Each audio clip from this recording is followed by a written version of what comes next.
Bakristo bavandimwe Kristo Yesu akuzwe. iteka ryose. Tubahaye ikaze kuri YouTube channel yacu kandi yanyu Paruwase Seven Sapalot. Gusa no munsi ntago bisanzwe, dufite abashyitsi batugendereye twagira ngo batutangire batwibwira. Saint Vincent Pallotti, nous voici tous ici réunis. Sois pour nous l'intercesseur auprès de Dieu.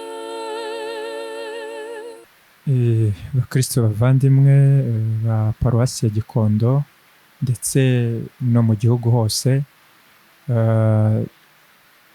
turabashimiye kuba muri kumwe natwe. Uyu munsi rero nk'uko babivuze ni umunsi udasanzwe, turi gutegura igitaramo cya Noheli, Christmas Carol. Tukaba turi korali Seven Sapaloti ikorera ubutumwa hano muri Paruwasi ya Gikondo. Ni korali namaze igihe mu myaka 27 irenga dukora ubutumwa, turirimba misa y'igifaransa. Ni bwo butumwa bw'umwihariko dufite, n'izindi misa baba dukeneyemo, zaba iz'ibirori, zaba iz'abagize ibyago muri kiliziya, ubundi ni inshingano zacu. Twe rero tukaba turi abaririmbyi ba korali Seven Sapaloti. Jyewe nitwa Joseph Sibomana, nkaba ndi umuyobozi wa korali Seven Sapaloti. Nkaba ndi kumwe na bagenzi banjye hano b'abaririmbyi, nabo bafite inshingano zigiye zitandukanye, nabo babasobanurira. Murakoze cyane. Nitwa Byukusenge Imena Gisele, ndi umuririmbyi muri korali Seven Sapaloti, ndi n'umusoliste. Murakoze. Nitwa Betani Fabrice Mazimaka, muri korali niyo ushinzwe komisiyo tekinike, ushinzwe kwigisha indirimbo, kwigisha kuririmba, ibintu nk'ibyo ngibyo. Murakoze.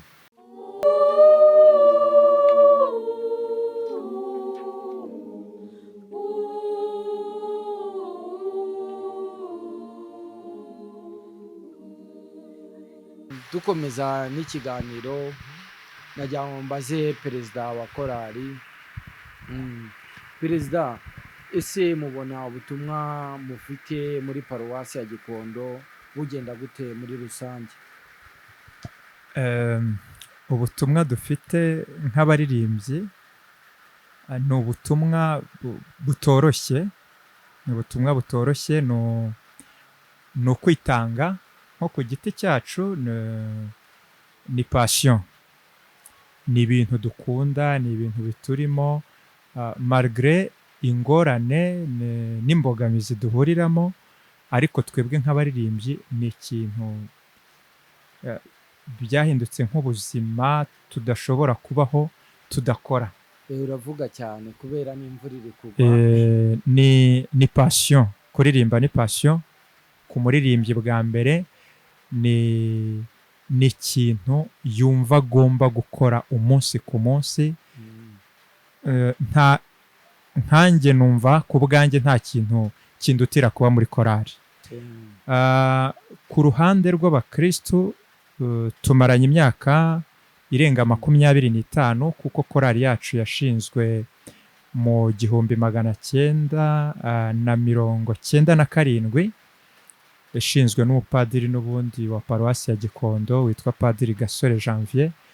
Kugeza uyu munsi rero, niba tukiririmba iyi misa y'igifaransa kuko ari bwo butumwa bwacu, ni ukuvuga ko tugenda dukura n'abakristu, tubaha ibyiza twifitemo. Mbere na mbere ni ukwitagatifuza ku giti cyacu ndetse no gutagatifuza imbaga y'Imana. Ndumva ari uko nguko, ariko imbogamizi zo ntizibura mu buzima, uretse n'ubwacu nka korali n'ubwa kiliziya habamo imbogamizi. Rero natwe zirimo, ariko Roho w'Imana tuba turi kumwe agenda adufasha. urakoze cyane uti roho w'Imana tuba turi kumwe agakomeza akadufasha cyane. Reka mbaze umutoza w'indirimbo, njya nkubona cyane muri eglise watuna amajwi, yego. ni ibintu wize wabyigiye hehe? Tubwire muri make urugendo rwawe rw'umuziki, kuko hari abantu benshi bashobora kuba bakubona bakabona ibintu ukora biraryoshye, nanjye ndimo, ariko wifuza kubimenya. Uratubwira wabyigiye hehe, byaje gute? Uhita ukomeza unatubwira umwihariko mufite nka korali yanyu Seventh Party. Murakoze. Njyewe umuziki nkora nk'akazi, niko kazi nkora. Ndi n'umunyeshuri ariko umuziki niko kazi nkora ka buri munsi. Noneho rero nawize mu seminari, nibo bawunkundishije.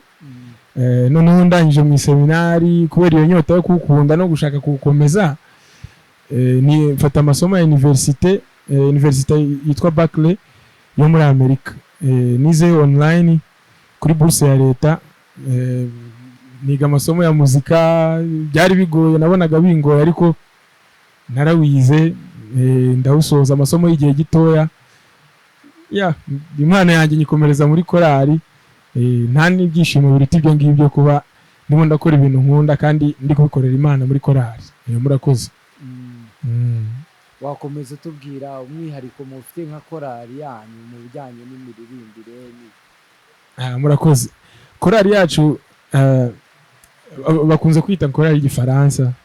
Korali y'igifaransa kubera ko dukunda kuririmba misa y'igifaransa. Umwihariko wacu rero nuko tutajya dukangwa no kuririmba indirimbo ziri mu zindi ndimi, igifaransa, icyongereza, nyine tubyisangamo cyane.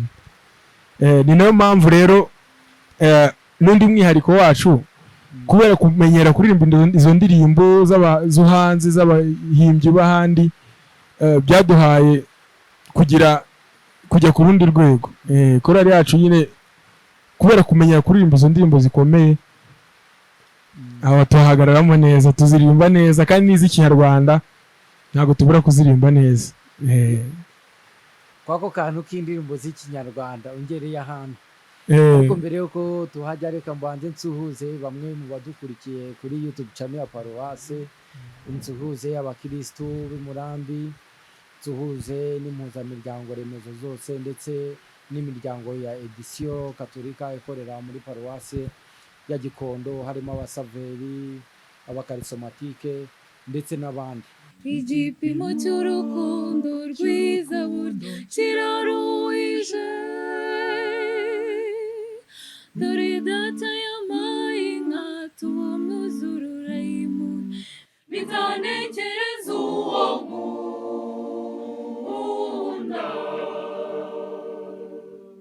Umubyeyi atubanza usuzuma urebe ko ari imena, ati yenda uramukunda agakunda undi hirya, ati cyangwa hari undi hirya ugukunda birebire. Urukundo rugororerwa n'urutajya rugoragora. Bwamaze kugoroba ati sanga ukunda uwo, umubwire ko wishe umuntu ukabuje waguhishe. Yahise aminda ravuga ati ayo maraso wavushije sinjye ukwiye kuyishyura. Cyo giwanyu, cyo giwanyu.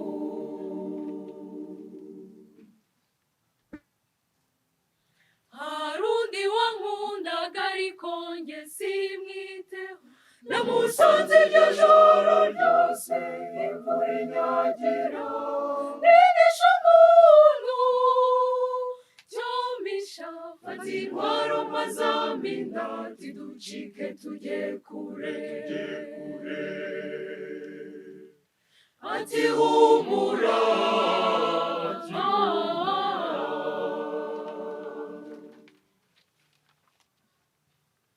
twakiraguye imisozi imibande tuyogamo, agakubita imahinde ibyatsi unyemo n'ukomita, maze turiruka ngezeho ndamubwira nti nagiraga ngo ndebe ku nkunda aza kubigusuzuma ubu ndanyuzwe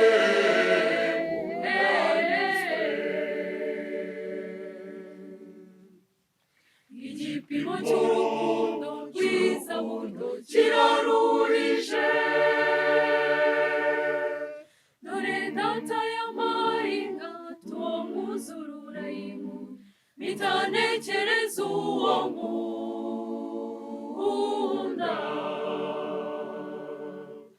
umubyeyi atubanza usuzuma urebe ko ari imena ati yendura mukunda agakunda undi hirya ati cyangwa hari undi hirya ugukunda birebi urukundo rugororerwa n'urutajya rugoragora umubyeyi atubanza asuzuma urebe ko ari imena ati yendura mukunda agakunda undi hirya ati cyangwa hari undi hirya ugukunda birebi urukundo rugororerwa n'urutajya rugoragora. ariko wumvise umusoliste uburyo ahogoze. Uyu rero niwe tugira ngo afite uruhisha bahishiye ku itariki 8. Ubwo urumva kubura ni ukunyagwa. N'abandi barahari bari ku rwego rwe cyangwa hejuru ye, ubwo tubaye tubibiye akabanga. Itariki 8 tuba tubaye turetse kwihuta. Itariki 8 abantu we are so excited, twiteguye kuhagira. Amen. Impamvu twavuze tuti reka tugere hano tubaganirize. Ariko tutaragera ku byo ku itariki 8 nagira ngo maze perezida ko mukunda kuririmba mu rurimi rw'igifaransa mubona bitabarimika mu gutanga ubutumwa. Urakoze. Ntabwo biturimita gutanga ubutumwa kuko niyo nzira twahisemo. Ubundi twebwe ubutumwa bwacu nubwo bwo kuririmba misa mu gifaransa. Kuri paruwasi ya Gikondo dufite amakorari menshi, hari na misa nyinshi mu ndimi 3. Rero misa ya nimugoroba ku cyumweru saa 11 ibiri mu rurimi rw'igifaransa. Rero twebwe twahisemo ko iyo misa ariyo tuzajya dutambutsamo ubutumwa bwacu mu ndirimbo dufasha abakristo kwitagatifuza, akaba ari nayo mpamvu tutajya tugira impungenge ko byaturimita, ahubwo bitwongerera imbaraga kuko gukora ikintu ukunda ugikora neza cyane.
Sainte Cecile ni umutagatifu abaririmbyi n'amakorali muri rusange twiyambaza muri Kiliziya Gatolika. Ku rwego rwa paruwasi yacu rero nk'uko bivuze kuwa gatanu ushize ni umunsi amakorali duhuriraho tukaririmba misa imwe tukanasangira. Kamwunganire murakoze. Sainte Cecile umutagatifu w'abaririmbyi n'amakorali, amwe mu mateka ye n'abanzi ntaza gusobwa, ni uko yari umukobwa kuva mu bukumi bwe, mu bwangavu, yari yarihebeye Nyagasani, yiyemeza ko mu buzima bwe yasaza ari isugi, ubusugi bwe akabwegurira Imana, ariko bitewe n'umuryango yavagamo ntiwaje kumukundira, wamutegetse kuza gushaka, aza gushakana n'igikomangoma, ariko ku munsi w'ubukwe nyine mu ijoro ry'ubukwe atekerereza umugabo we amateka ye n'uburyo we yiyemeje kwiyegurira Imana burundu. Ariko aramubwira ati niwemera guhinduka nzaba uwawe. Ariko mbere y'aho ngaho yaramubwiye ati jyewe hari marayika tugendana, uba uri kumwe nanjye, n'ibibeshyo ukankoraho arakwica. Uwo mugabo we nyine bari babanye umutware we aramubwira ati ntabwo ibyo bishoboka. Undi aramubwira ati niwemera guhinduka ukemera Kristo ukabatizwa nzamukwereka. Igihe rero cyarageze abikorana umwete, arahinduka, yemera Imana, arabatizwa umukristo. Igitangaza koko kiraba, abona umumarayika afite amakamba abiri amwambika, Sainte Cecile amwambika rimwe n'umugabo amwambika irindi. Bitewe n'uko cyari rero igihe cy'itotezwa rya Kiliziya n'abakristo, baje kubafata barabafunga. Bavuga ko aho Sainte Cecile yafungiwe igihe cyose we yakimaze aririmba. Niyo mpamvu igihe rero cya kanonizasiyo kibayeho yahise ahabwa abaririmbyi n'amakorali aba umutagatifu w'abaririmbyi gutyo. Murakoze.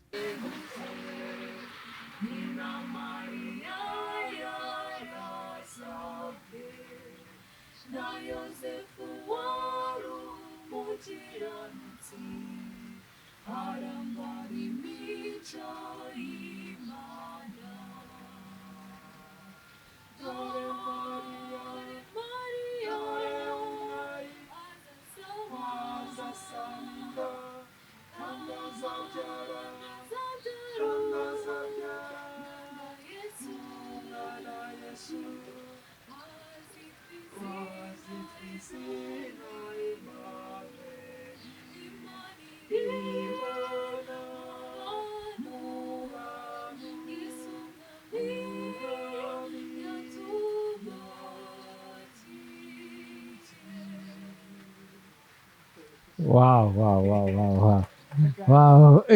Nakandi.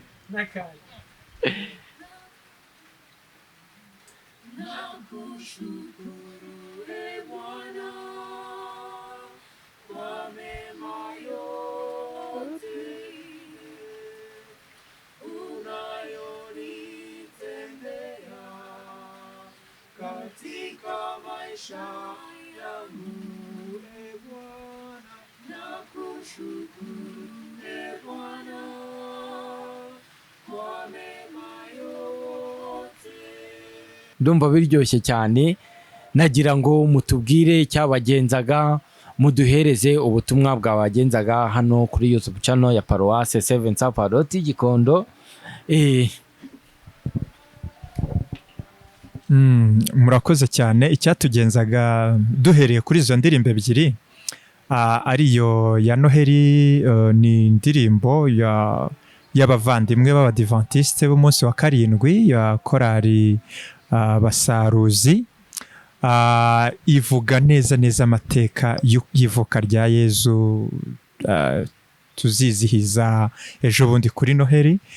Niyo mpamvu tuhisemo kuyibaririmbira.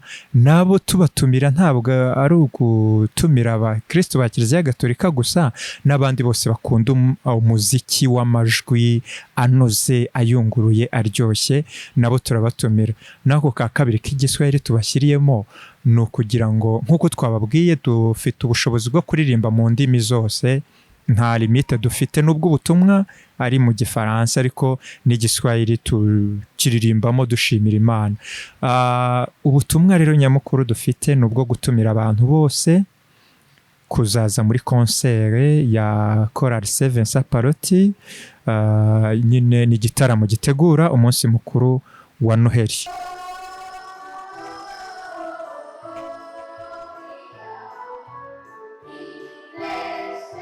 Nk'uko muri kubibona Chorale Seven Saparoti twayisuye mu myitozo,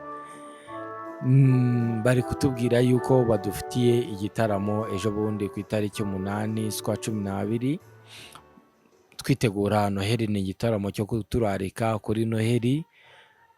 Mwabonye ntago dufite abo baririmbyi bakuru gusa, dufite n'abaririmbyi batoya. Mwabonye abana bato bari munsi y'imyaka 12, umenya biga no muri garidiye, nahubwo uko nabonye baririmba rwose ukabona ko ari abana bitoje. Perezida, komeza utubwire ku bijyanye n'igitaramo, utubwire arasabwa iki kugira ngo abantu bagere mu gitaramo. Urakoze cyane. Igitaramo se twabategura ibintu byiza cyane, ukurikije n'ibisabwa kugira ngo umuntu yinjire ni hafi y'ubuntu. Ibisabwa kugira ngo umuntu yinjire mu gitaramo ni imyanya y'icyubahiro ni 10,000 gusa, hanyuma imyanya isanzwe ni 5,000. Ariko kubera ko tuzi ko hari ababyeyi baba bakeneye kuzana n'abana muri konsere, abana twabashyiriyeho 3,000. Abana igiciro ni 3,000 gusa, kuko bazaba bari kumwe n'ababyeyi, no kugira ngo tugabanye na koste, ntituremerera ababyeyi bazanye abana. Umubyeyi niba aguze itike y'10,000 ya VIP, agure na 3 y'umwana, cyangwa se niba afite ubushobozi bwo kugura iya 5, n'umwana amugurire iya 3. N'amasaha ni amasaha yoroshye, ni n'abazaba bagiye mu misa z'Igifaransa hirya no hino bazasanga tutaratangira, kuko igitaramo kizatangira saa 12:30. Naho ubundi ibintu ni byiza nk'uko mwagiye mubibona ku video twamamaza. Twabategura ibintu byiza, mwumve ngo ni byiza, ahubwo kuhomba ni uko utaza.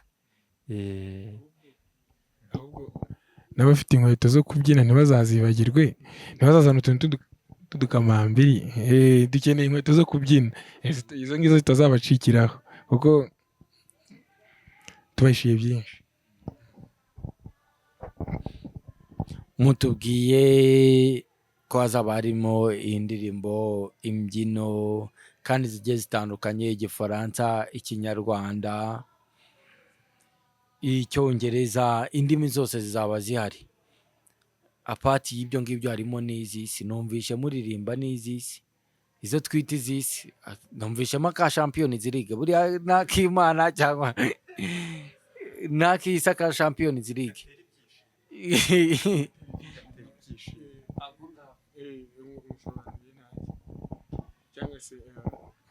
Urebye nyine ni byiza kugira ngo duhe abantu bose tubahe ibyishimo. Urebye dukeneye kuririmba, tugasingiza Imana, ndetse tukanishima mu bintu dukunda, ibintu yaduhaye byiza bidushimisha. Niyo mpamvu n'utwo turimba tugiye turimo.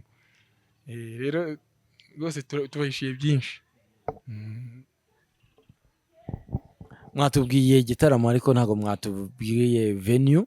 ariko mbere yuko mutubwira venue n'ubundi ni bya bindi byacu ndagira ngo dukore mu nganzo duhite tunababwira aho bizabera. reka tubaririmbira akarimbo kitwa nusome les enfants du même père. Ni keza pe, karimo amagambo meza, nakavuga ko n'ubundi twese turi abana b'Imana. Niyo mpamvu n'ubundi turi gutegura iki gitaramo no kugira ngo duhurize hamwe abana b'Imana.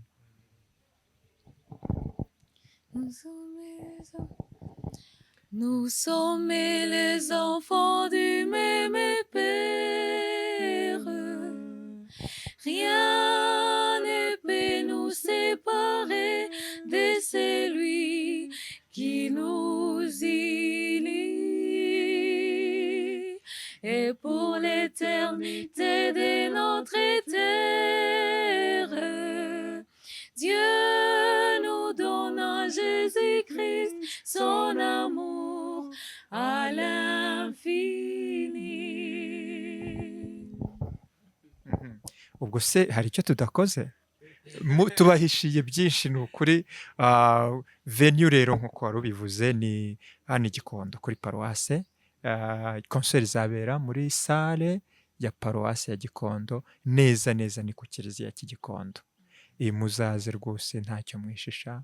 Reka muduhereze indirimbo ya nyuma mudusezera, nimba hari n'icyo ntababajije ubwo buri umwe muri mwe bwaragenda ambwira, nimba hari icyo yumva hari mba umutima afite ashaka gusangiza abadukurikiye kuri channel paruwase Seventh Paroti Gikondo, perezida we namugora aze kudusigira amatike hano kuri channel.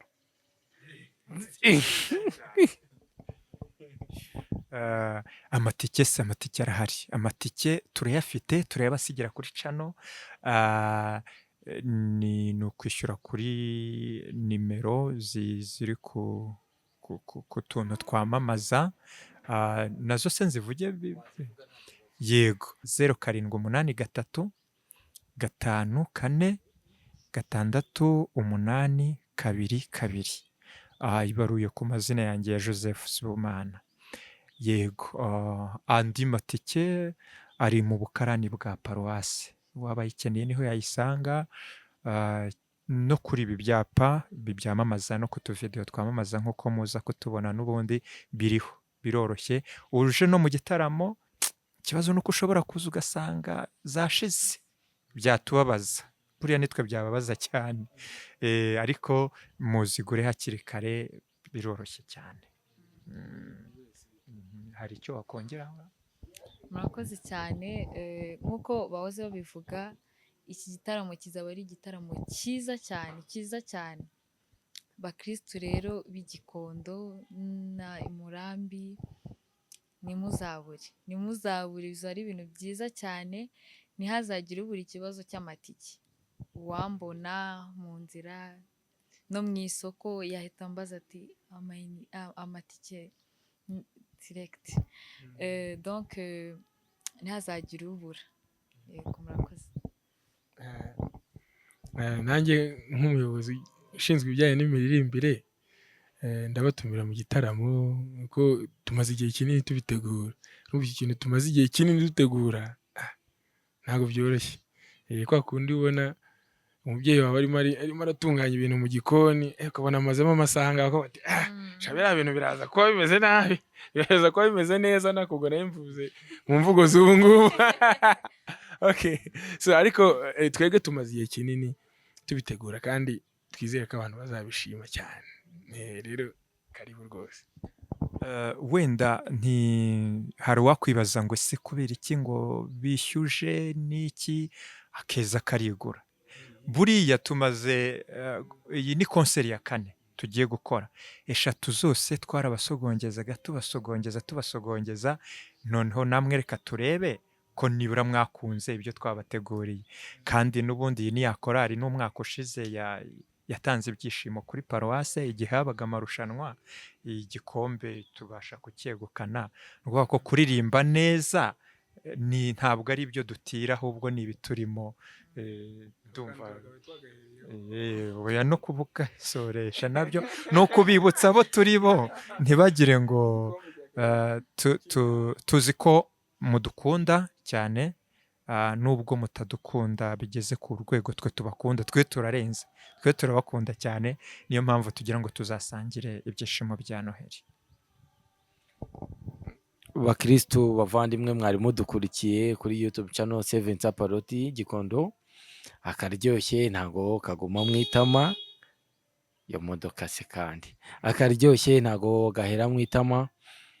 Nahangaha dusa nkaho dusubikiye ikiganiro cy'uno munsi, ariko nubundi aba ni abantu bacu, bazongera bagaruke bongere babaganirize, tuzongera tunafate n'abandi, noneho tuzafata korali yose tuyizane tubaterera intebe bicare bagera ari inyuma banaririmba indirimbo. Arizo numvishe zisaba amajwi soprano, tenoro, alto, baze, amajwi menshi cyane numvishe yose bayafite cyane rwose. Hari n'imyitozo twabafashe, so bagiye kuririmba indirimbo ya nyuma, ari nayo badusezereramo.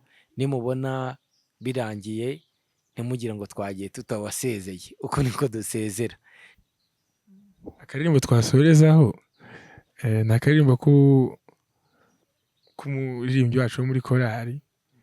Ntabwo twavanga tutaberetse ko natwe dufite abahanzi bahimba indirimbo, niko tugiye kubaririmbira, kandi nziza rwose, kandi no mu gitaramo zirimo bizaba ari byiza cyane.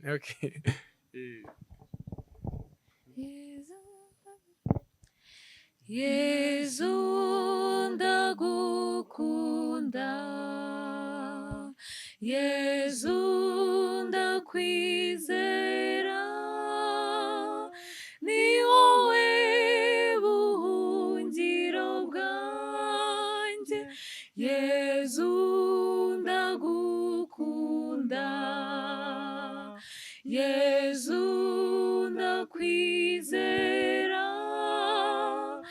ni wowe mahoro yanjye.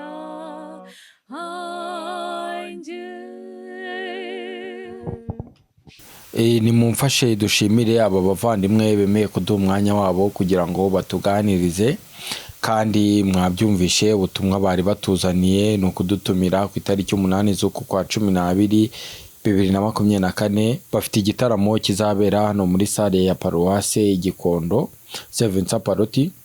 Muzaze muri benshi, tubashyigikire, tubatere ingabo mu bitugu, tubafashe kuramya. Nahangaye ikiganiro cy'uno munsi kirangiriye, mukomeze mugire ibihe byiza. Ngewe nari Yvette Mushimishe hano kuri Seven Saparoti Gikondo. Nimba utarakora subscribe nakubwira kuyikora, nanabakangurira gusharinga ibi biganiro kugira ngo bikomeze kugera ku bantu benshi. Murakoze cyane. Kristo Yezu akozwe.